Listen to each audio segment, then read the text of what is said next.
Hola, bienvenido a Lengua, conversaciones con Jorge Velázquez. Hola a todos, bienvenidos a Lengua. Tenemos una persona súper interesante a quien conocí hace algunas semanas, hace un par de meses diría yo. Me lo presentó una chica que estuvo ya aquí en el podcast, Rayo Guzmán, que si no habéis escuchado esa entrevista es de las top, de las mejores que tenemos aquí en Lengua, porque es una persona súper interesante. Ese día me presentó este chico. Hola, ¿qué tal? Mucho gusto, mexicano, yo también, ay, qué bien, sí, bueno, ya hablaremos tal. Y dije, pues muy bien, qué chico más majo. Y luego me mandó a qué se dedica, a lo que hace, y he descubierto que es una leyenda. Así que hoy en Lengua tenemos una leyenda. Ángel, bienvenido. ¿Cómo estás, Jorge? Muy contento de estar aquí con ustedes. Y pues venga, vamos, conversemos. ¿Tú realmente te consideras una leyenda del rock mexicano? Mira, te voy a contestar con toda humildad, sí.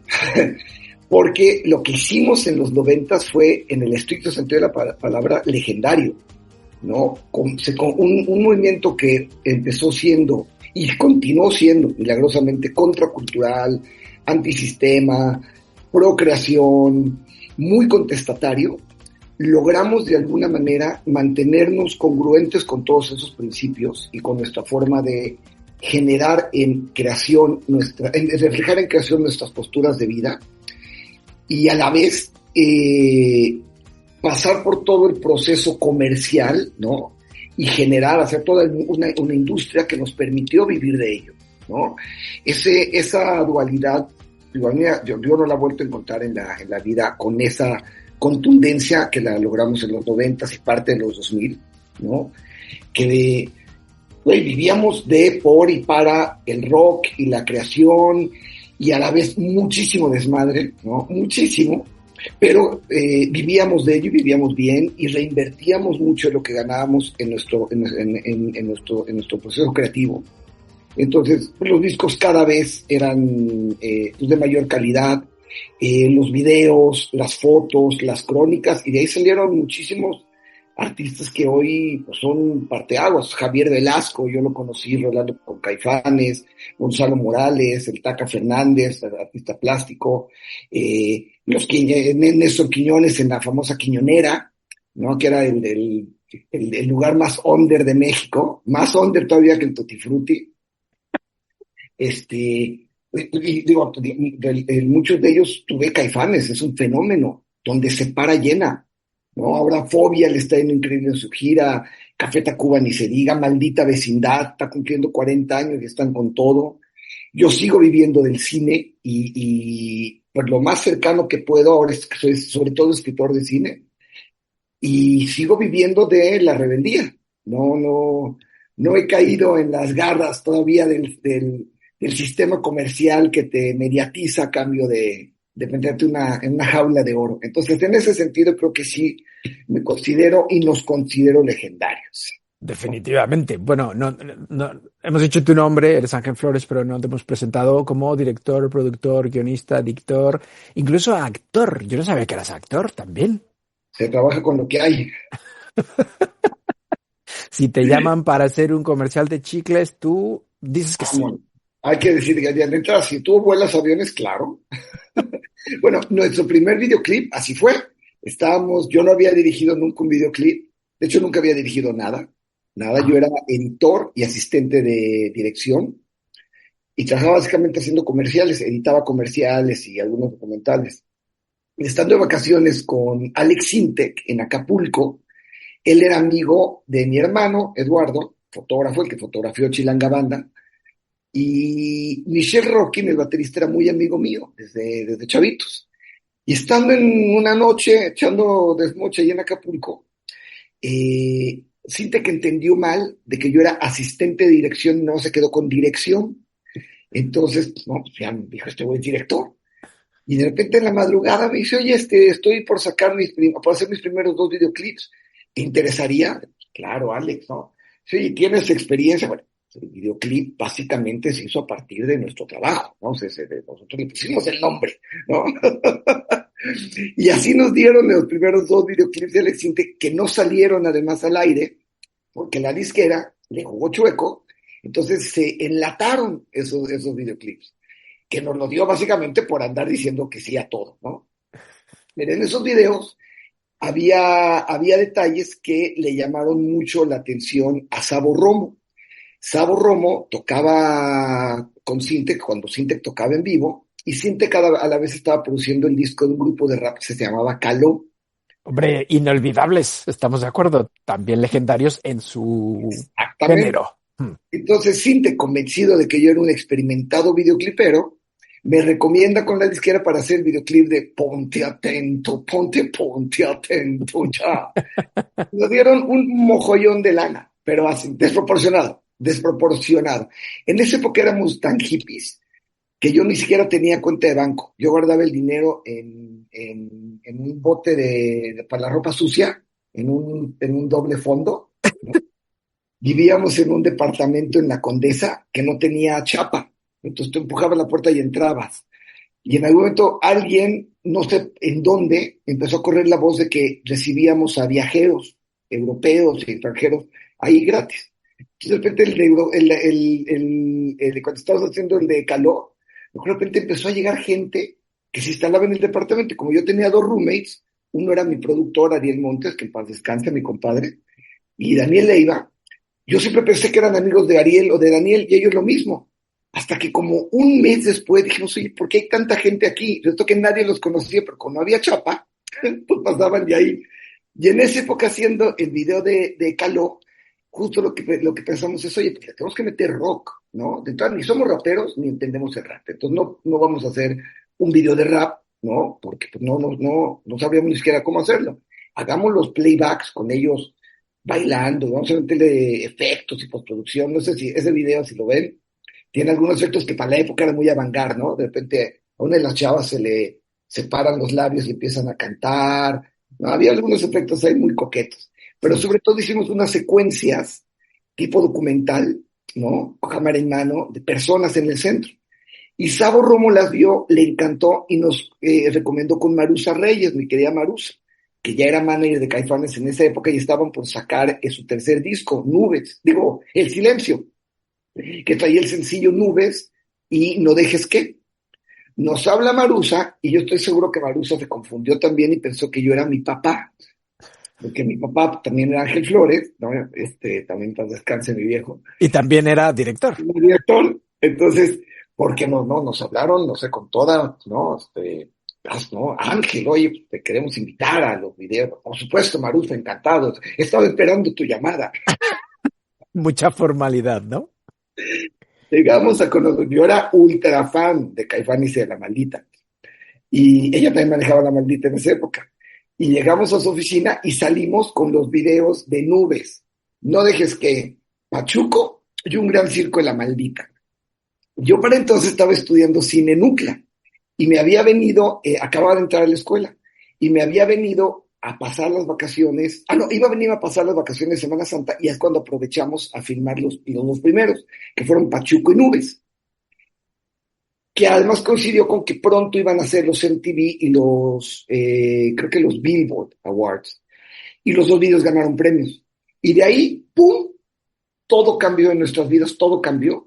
Me quedé 9 meses en México sin volver a la escuela para hacer esos videos. Luego nos cayó Paulina Rubio, nos cayó Mijares, una locura que empezó con un sí, claro. Claro Bueno, claro que soy yo, claro que lo puedo hacer sin problema. y de ahí, pues, ¿qué te cuento? ¿Qué Pero, te cuento? oye, ¿volviste a la universidad, terminaste la carrera o dijiste, bueno, yo ya tengo esto? Mira, mi santa madre tuvo el tino de amenazarme. Me dijo, no, estás loco, hijo. Tú acabas la carrera. Y yo, mamá, ya tengo MTVs. Y dice, pues tendrás a tu tía, pero la carrera vas y la acabas. Entonces, todo el 92 nos quedamos filmando, y que yo le llamo la primera etapa porque fue la etapa más rough de nuestro quehacer cinematográfico. Porque además, como todo el mundo en esa época estaba en la gran producción, ¿no? Un poco influenciados por la publicidad, que los que empezamos a hacer videoclips también, pues la publicidad es donde había dinero, de donde vivías. Entonces nosotros, nuestro factor de diferenciación, dijimos, pues vamos a hacer videos que no tengan producción, que tengan concepto, que tengan calle, que tengan barrio, pero que no tengan producción. Entonces, y además nos ganábamos la lana para nosotros. Entonces, con poco presupuesto, generábamos muy buena calidad de imagen, o con un presupuesto bueno generábamos 2 videos en lugar de uno, por ejemplo. O nos íbamos a filmar a locaciones distantes, como, ¿no? Un gran circo lo filmamos en Madrid, en Ámsterdam, en París, en Sevilla, ¿no? Agarramos el dinero y decimos, pues vámonos de viaje, ¿no? Vámonos Claro. con el grupo que tocaba en Maldito, iba a tocar en la feria, en la Expo Sevilla 92, y pues nos agarramos un mes con ellos, ¿no? Entonces, esa primera etapa fue la más rough, te digo, incluso si tú hicimos el de mío, ese hombre, Otro clásico, claro. y si te das cuenta es un video para hacer pop, es bastante rough y kitsch, ¿no? Es ultra kitsch, y tiene, o sea, tratamos de encontrarle como un twist a la forma de representar, ¿no? El mundo a través de los videoclips. Y fue muy bien hasta que me regresé a Estados Unidos. Regresé, acabé lo más rápido que pude la carrera, y cuando regresé a México, tío, ya habíamos hecho bastante rock y bastante pop. Pero cuando volví, ya nadie se acordaba de nosotros. Ya habíamos pasado, ya ¿En, éramos en, la gloria del año, ¿no? en serio? Era ya como, bueno, eso ya Ya fue, eso pasó, ya pasó de ya, moda. ya pasó de moda, hijo. Y empezamos desde cero, nadie nos daba chamba. Entonces, y como yo también estaba desconectado, porque mucho, sobre todo el rock, implica vivir el rock, ¿no? Ir a los ensayos, ir a las giras, irte de noche. En esa época, porque aparte estábamos jóvenes, pues vivíamos de noche, no decíamos que no a nada, entonces el insumo de todo era industrial, ¿no? Y ahí es donde, ahí vivíamos, en ese ecosistema, llamémosle, bueno, no sé si eco es la palabra, ¿no? En ese lacrasistema habitábamos, pero cuando regresó de la escuela, pues ya estaba un poco desconectado, entonces nos pusimos a hacer videos, documentales de corte étnico. Empezamos a trabajar con la ENA. Yo nos fuimos a hacer un documental con los lacandones en Ajá, con mi madrina Mariana Jampolsky, también en paz descanse. Con la edad, como de repente ya muchos ya están Es- en paz descansando, ¿no? Eso es que tenemos una edad, ¿eh? No lo digas, papi. Mi madrina Mariana Jampolsky, me fui con los otomís a hacer documentales, y fíjate qué cosa, gracias a esos documentales, porque como no tenemos más que mostrar, pues es lo que mostrábamos, y le tratábamos de meter, pues, ¿no? Locura de repente con los otomís, parece más un videoclip surrealista, ¿sabes? Nos inspiramos en Buñuel y el trabajo que hacía con Dalí, ¿no? Entonces le metíamos esta imaginaria, y gracias a los documentales vino la segunda etapa, que ya fue con todos los nuevos grupos que estaban surgiendo.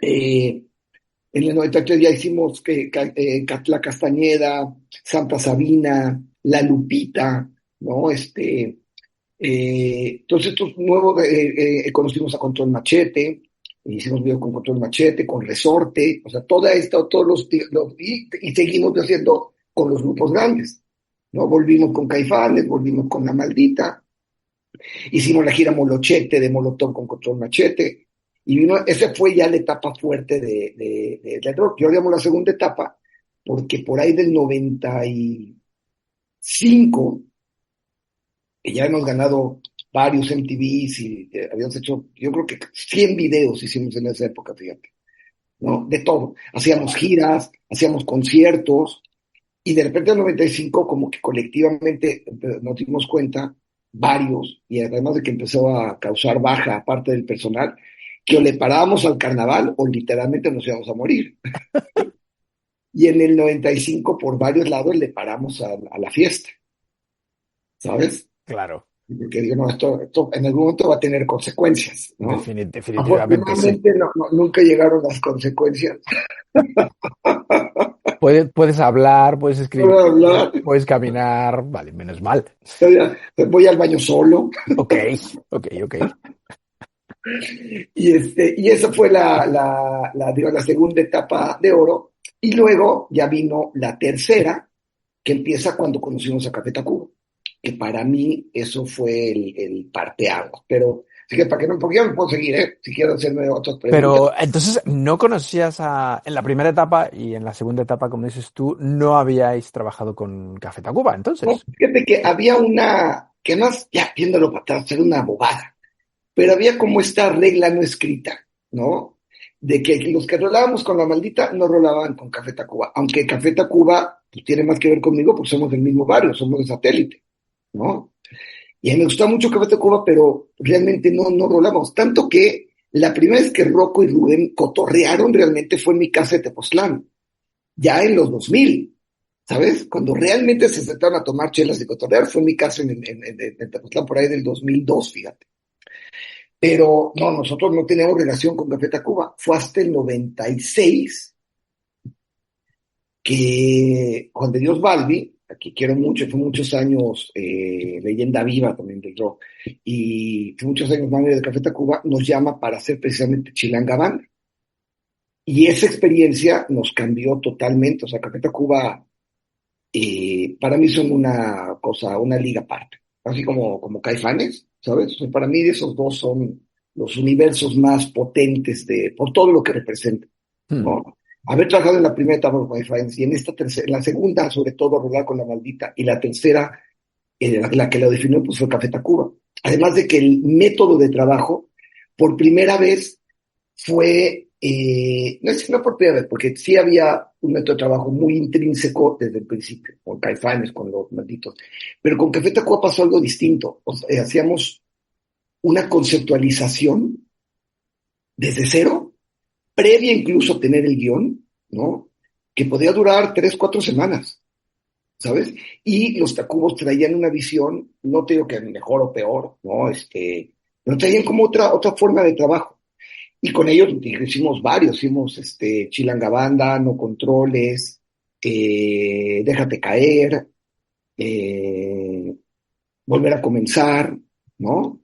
Entonces, esos videoclips tienen mucho detrás, son muy pensados, vamos a decirlo así, Muy ¿no? pensados, muy pensados. Y trabajar con ellos, con esos 3 grupos que digo, pues es lo que nos ha hecho, ¿no? Pero sí es muy distinta la dinámica, ¿no? Con Caifanes, básicamente, pues la creatividad se da con Saúl, ¿no? Y con La Lagarta, con André. Y aunque pues todos, pero también Caifanes todo el tiempo cambiaba, los únicos que estaban siempre eran Saúl y André, ¿no? Los demás cambiaban. Incluso me tocó a mí la despedida de Diego y Sabo en el Palacio de los Deportes en la gira del Silencio, ¿no?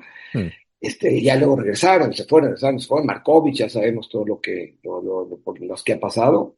Por cierto, saludo a Markovich, ojalá esté bien, el neuro. En cambio, Maldita traía mucho trabajo ya previo a ellos, con el que llegaban con nosotros, valiosísimo trabajo, pero ellos hacían su trabajo por su lado. Y con Café Tacuba lo hacíamos en conjunto, ¿no? Yo recuerdo con Chilanga Banda estuvimos revisando el guión, llegó Rubén con una idea general muy buena, la del taxi. Yo creo que ese es uno de tus trabajos más conocidos, ¿no? Chilanga Banda fue como lo más. Chilanga Banda fue un fenómeno a nivel mundial, hoy inexplicable. Imagínate en aquel entonces, que era menos la intercomunicación. Chilanga Banda fue primer lugar en Holanda, en Alemania, en España, ¿cómo se llama? En Bélgica, ¿no? Dices, oye, ¿por qué? ¿No? Además, un video que hicimos muy rough. Lo filmamos en 16, blanco y negro, con este grano y con este look como película de los 40, ¿sabes? Sí. Incluso el formato, que ya en esa época casi todos los videos eran apaisados, digamos, ¿no? 16:9 o con el formato cinematográfico, por así llamarle. Nosotros respetamos el 4:3, que era el formato horrible de la tele, pero lo hicimos deliberadamente para darle como look viejo, ¿no? Casi todos los personajes que salen ahí son personajes que sacamos o de la calle o de extras, de catálogos de extras, no actores como tal, ¿sabes? Y lo filmamos, o sea, nos fuimos a la Doctores, nos fuimos a zonas muy pesadas, zonas que hoy ya no metería de nuevo, ¿no? Nos fuimos a la Burbuja, nos metimos al Riviere, con Rubén nos echamos aparte el rol previo de irnos de amanecer a estos congales, que ya los conocía con los malditos, ¿no? pero irnos realmente a pasar la noche ahí a sacar ideas. Y todo lo que ese video tiene son recreaciones de cosas que nosotros vimos o vivimos, ¿sabes? Muy loco el proceso. Una vez que estábamos filmando ahí en la explanada del Tata Cárdenas, junto al eje, ves que hay un parquecito, y a lo de la comida, nosotros siempre llevamos seguridad, normal, llevas en una filmación en exterior, llevas seguridad, y cuando estamos viendo locaciones, un chavo de ahí nos dijo, oigan, nomás, no vayan a traer seguridad porque aquí la banda lo ve re mal. Y le dice a Ariel, el productor, dice, ¿tú qué propones? Pues nosotros los cuidamos, un chavito de 15 años, ¿no? Nosotros Ok. y le digo a Ariel, oye, pues esto puede ser o la mejor idea o la peor idea, ¿no? Y dice, pues vamos a confiar. Pues órale, cabrón. Nosotros de por sí te éramos muy barrio, muy, muy barrio. Y ya por eso ya tenemos cuenta en el banco, pero casi nada más. Ya rastas, así que rastas hasta las nachas, ¿no? Estaba rapado de los lados, tenía el copete, las rastas, tenemos una muy buena facha. Y al corte a comer nos estaban cuidando como 8 chavitos, puro chavitos, eran los de seguridad de ahí en la Doctores. Uh-huh. En el corte a comer armamos una cascarita y antes de la cascarita pues empiezan a sacar las pistolas. Resulta que todos iban armados, güey. Los chavitos de 15 años, en serio. Ahí nos dimos cuenta que en efecto, bueno, pues fue una buena idea porque éramos los más seguros de México. Completamente, vamos, como para contratarlos. Totalmente, totalmente. Estás escuchando Lengua. Conversaciones con Jorge Velázquez. Alberto, te cuento una anécdota también de esa época de la facha, que para mí ha marcado mi vida. Sí. Estábamos una vez ahí en Chiapas, filmando nubes, en el Festival de las Casas, y traíamos una facha, ¿no? Manga cosa, playeras sin mangas, las greñas, ¿no? La pulsera, chingada. Y baja Caifanes, y ya pronto ya eran conocidos, ¿no? Y había un grupo de chavitas que lo estaban esperando en el lobby del hotel para los autógrafos. Y en eso nosotros estábamos sentados al otro lado del lobby, un lobby, aunque era un hotel bastante humilde, el lobby era grande. Entonces estamos del otro lado en un sillón. Y unas chavitas se nos acercan a pedir autógrafos y se los negamos. ¿No? Le digo, no, nosotros no somos, ¿no? ¿Nosotros quiénes somos? No somos cantantes, no somos famosos. Y Saúl, a quien yo ya para entonces adoraba, como al día de hoy, Saúl es de las personas que más quiero en el planeta, ya para entonces ya éramos muy queridos, lo veo, ¿no? Ya sabes, Saúl, ¿no? Que bigger than life, ¿no? Saúl siempre ha estado tocado por la mano de Dios, algo tiene ese cabrón, y en Tajuas es flaco, alto, su pelo largo, Saúl, ¿no? Entonces, ve el que les negamos el autógrafo, y se deja venir, pero hasta como enojado, ¿no? Yo sentar en el sillón, veo y se me para enfrente, ¿no? Me decía como que, ¿qué pedo, no? ¿Qué pasó? ¿Cuál es el problema? Y me dice, no, Frutilupis. Esa banda me dice Frutilupis. No, Frutilupis. Nunca niegues un autógrafo. Pausa dramática. Todos somos Mick Jagger. Dijo, huevo. Claro, brother. Y literalmente vi la luz. Y claro, por supuesto. Pues te la tienes que creer tú, uno. ¿No? Paso indispensable número 1. Todos somos Mick Jagger. Y desde entonces así he vivido mi vida. Y así se lo comunico a mis alumnos cuando doy clase y a mis hijas. Todos somos Mick Jagger. Y si tú no te la crees, nadie te la va a creer, mamá. Efectivamente. Pero entonces, ¿tú te sientes más identificado con Mick Jagger o con Fruity Loops? Fruity Loops, yo realmente me decía, siempre me han dicho Condorito, Cóndor, ¿no? Fruity Loops, creo que se le ocurrió al tarado de Mondragón, de Mondra, que ubicas a Mondra, que es un personaje también esencial en el mundo del entretenimiento en México, que en esa época era manager de La Lupita. Entonces, y con La Lupita hicimos Paquita Disco, hicimos Contra mi Traición, y esa banda, y además nuestros apodos son como muy internos, son de esa banda, ¿no? Al Chata, por ejemplo, a Saúl le decimos Chato, nadie le dice Chato, ¿no? A Alfonso le decimos La Lagarta, ¿no? A Javier Velasco, el escritor, ahí le empezamos a decir Pig, y luego y él le puso Pig a su personaje, uno de sus personajes ahí en Diablo Guardián, Pero luego ya le molestó que le digamos pig, entonces ahora ya no nos deja. Obviamente, los apodos pueden ser peligrosos. O los amas o los odias. Luego te gustan al principio, pero luego al final dices, ¿pero por qué? Respondiendo a tu pregunta, definitivamente con Mick Jagger. ¿Qué momentos? Sí, mejor. Esta tercera etapa, que empezó con Café Tacuba y tal, se extendió con David Bisbal, Alex Intec, Alejandro Sanz, Esa fue la o cuarta no. etapa. Esa fue la cuarta. Digamos, Café Tacuba fue finales de los 90 y principios de los 2000, hasta que hizo una película que se llamó Piedras Verdes. Por esa peli yo te iba a preguntar. Esa peli es muy mística. Va de la hija de un chamán, se le muere el padre que no es su padre y empieza como una búsqueda, ¿no? Un viaje Exactamente. iniciático. ¿Tú eres así de chamán En esta místico y época, espiritual? mira, la respuesta sí, no tan clavado ya, pero a lo largo también de la búsqueda creativa, pues también vinieron búsquedas, ¿no? Hacia adentro, ¿no? Sí, experimentábamos, ¿no? Con drogas y con desmadre, pero también con lecturas y con viajes, viajes de todo tipo, físicos, metafísicos, también con disciplina. Yo del 95 al 97 me dejé de meter todo, pero todo es todo. Carne, lácteos, azúcar, sexo tántrico, obviamente no drogas, no alcohol. Me pegué la aburrida del universo, ¿Bebías agua o algo? bebí Porque, agua y menos casi, mal. casi, y verduras. Pero también aproveché, me fui a la India 3 veces, dos de viaje y una filmando.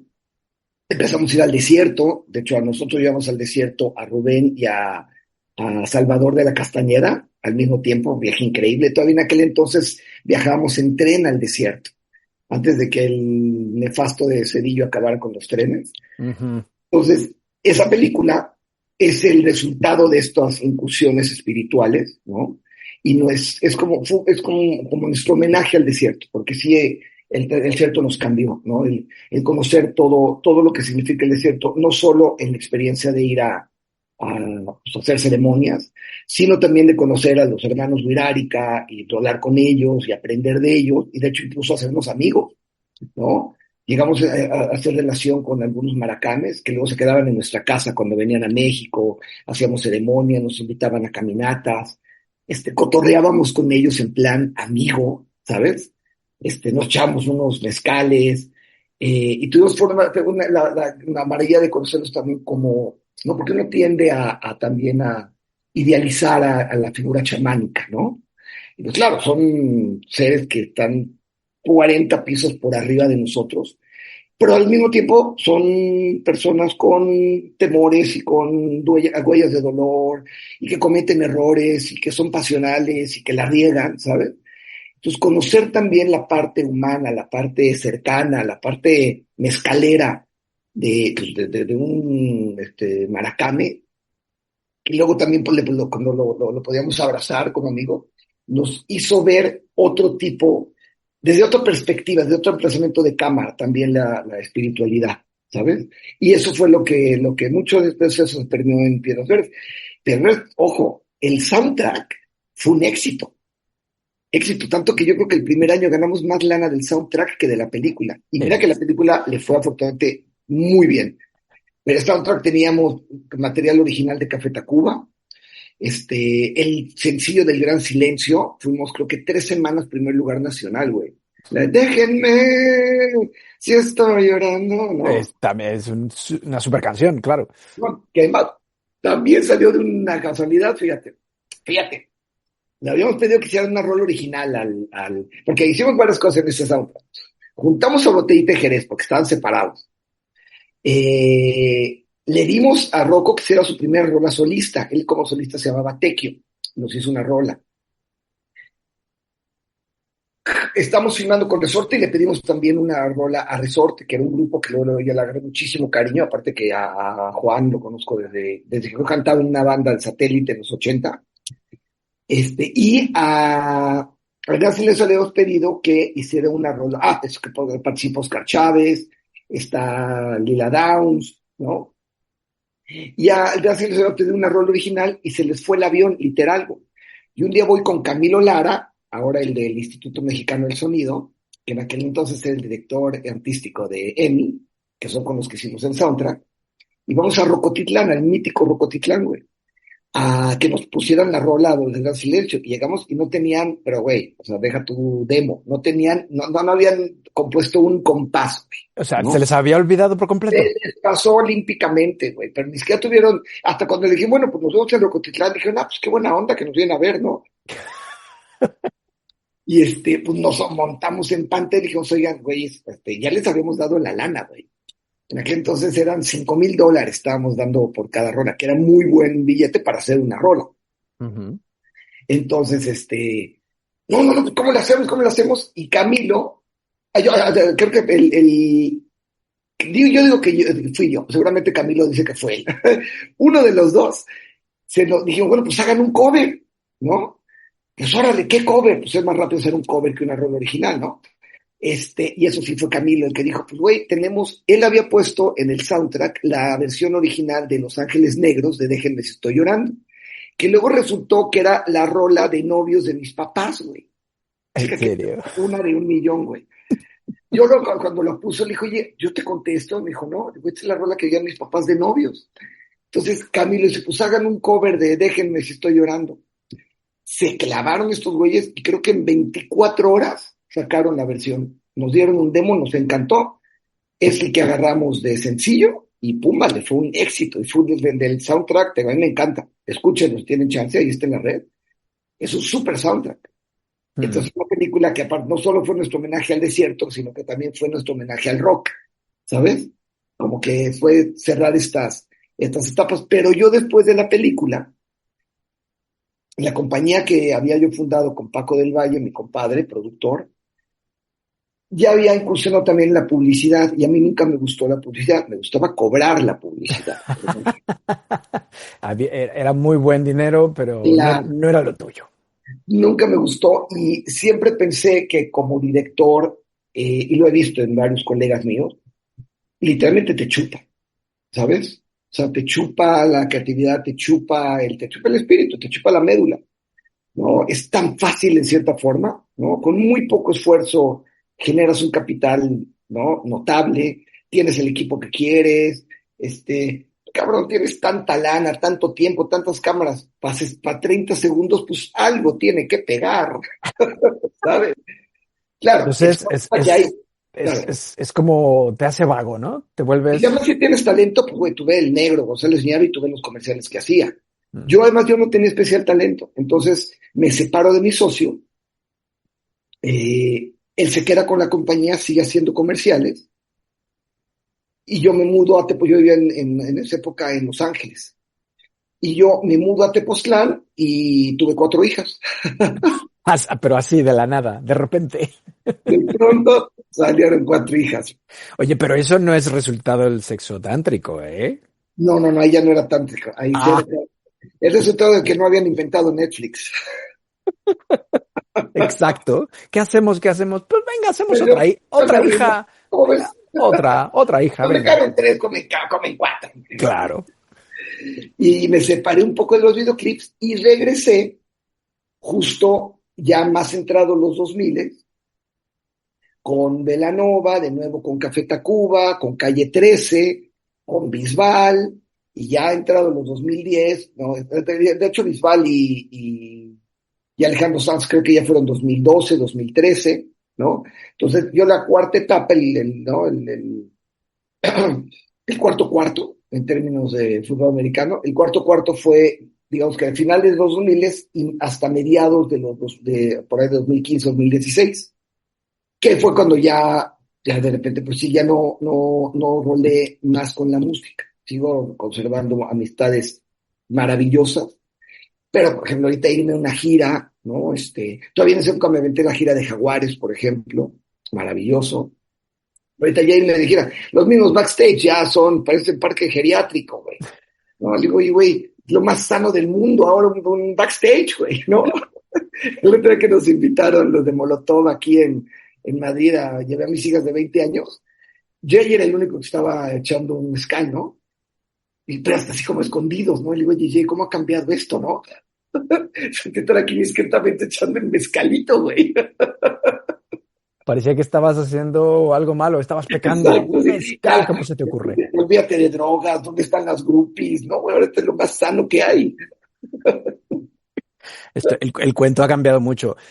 Leo por ahí en Wikipedia que el último videoclip que dirigiste fue en el 2023 de Sheila Durkal. Sí, aquí de repente estaba haciendo, aquí hice a Shaila, que me cae increíble. Soy muy amigo de su esposo manager, de Dorio, también gran productor.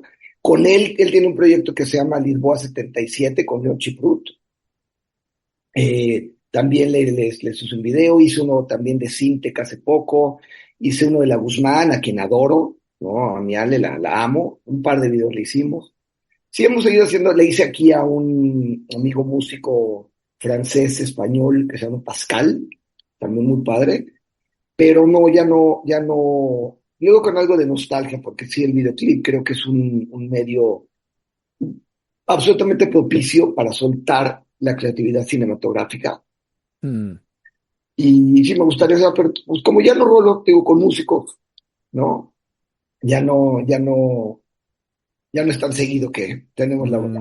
Sí, sí que lo dices con nostalgia, se te nota. Bueno, tú que eres de los pocos mexicanos, porque no creo que haya muchos mexicanos que tengan un MTV Music Award, Video Music Award, ¿qué opinas de la muerte de MTV? Mira, yo creo que es un error y creo que va a regresar por otros lados. El videoclip es un formato maravilloso, ¿no? Tú, por ejemplo, en los bares es común que está pasando videoclips, ¿no? Y de hecho, de los 80s y 90s, mejor, ¿sabes? Porque pues, no solo oyes la rola, sino que ves también, y muchas veces ya no puedes oír la rola sin pensar en el videoclip, Hmm. ¿no? Eh, MTV, ya desde mis tiempos, a mí me tocó hacer un programa para MTV que se llamaba Afuera. Ya desde mis tiempos, MTV había empezado a migrar a los reality y a programas eh, porque les costaba trabajo conseguir el volumen de dinero que ellos querían captar de la publicidad con solo la programación de videoclips, ¿no? Entonces se fueron alejando y yo creo que fue una serie de malas decisiones, ¿sabes? Y que fue creciendo mucho, de repente ya era un monstruo. Yo estoy a punto de irme a trabajar en TV, en Miami. Y creo que de las buenas decisiones que he tomado, porque yo nunca he sido empleado y esa iba a ser la primera vez, ¿no? Digo, tampoco tengo ahorros, pero nunca, Pero nunca he siempre ha sido por libre, vamos, demasiado tiempo. a tu aire. O sea, vivo de inseguridad, pero libre totalmente. Y en esa época, eso, una de, las decisiones uno de los motivos por los cuales decidí no trabajar con ellos fue eso, que ya era un monstruo, era una empresa humongous, ¿sabes? Y todo, o sea, cualquier toma de decisión tenía que pasar por 40 filtros, ¿sabes? Ya estaban sembradas las semillas de lo que iba a generar que tronara, ¿no? Pero es una pena, yo creo que es una pena. Nosotros nos ganamos en todo este periplo 7 MTVs, fíjate, en esa Wow. época, 7 MTVs. Y el grande, el mundial, con Café Tacuba, el astronauta. Sí, ese lo tendrás en una vitrina o algo, ¿no? Fíjate que lo tengo deteniendo la puerta en Tepos, porque como está pesado y la puerta explota, es con lo único con lo que no se mueve. Por favor, dime que tu casa en Tepoztlán sí que tiene cerradura y no, Sí, ya, y si no van a entrar a robarte el ya no cualquiera, ya no astronauta, cualquiera. por favor. No, pero me da mucha risa porque muchos, o sea, gente que va, pues no cree que sea uno verdadero, creen que es una réplica, ¿sabes? Dicen, no, pues es el astronauta ahí deteniendo la puerta. Ángel, yo sabía que eras hippie, pero esto ya me supera. Eres lo que le sigue, eres peor que un Ah, hippie. y era que ya nos apresábamos, ¿eh? Un poquito, un poquito. Bueno, la pregunta es obligada. Piedras Verdes fue tu primer largometraje. Ah. ¿Para cuándo el Luego, segundo? ¿Para cuándo el segundo? mira, hice en total, hice Piedras Verdes, luego hicimos hice creo que 3 cortos. Ujú. Uno, parte de una película, un conglomerado de cortos, se llama Sexo, Amor y otras perversiones, que dirige Daniel Renner, Tort, ¿quién más? Varios, entonces eran varios directores, y son varios cortos, hice uno. ¿Quiénes más eran? Hijo, ya se me va de repente. ¿Ves como los 90 sí tuvieron Consecuencias. consecuencias? El sexo tántrico es muy malo, ¿eh? Luego hice un corto con Rubén, codirigí un corto con Rubén para TNT, para Campanella, por el que dirigió El secreto de sus ojos, esa maravillosa película argentina. Ujú. Una serie que se llamaba Sin Fronteras.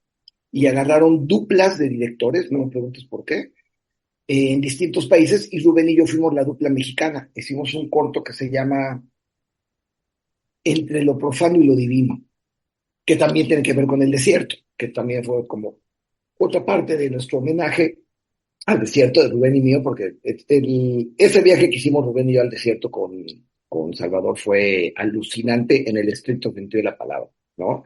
O sea, yo te puedo decir que yo vi volar a Rubén, físicamente lo vi volar. ¿En O sea, serio?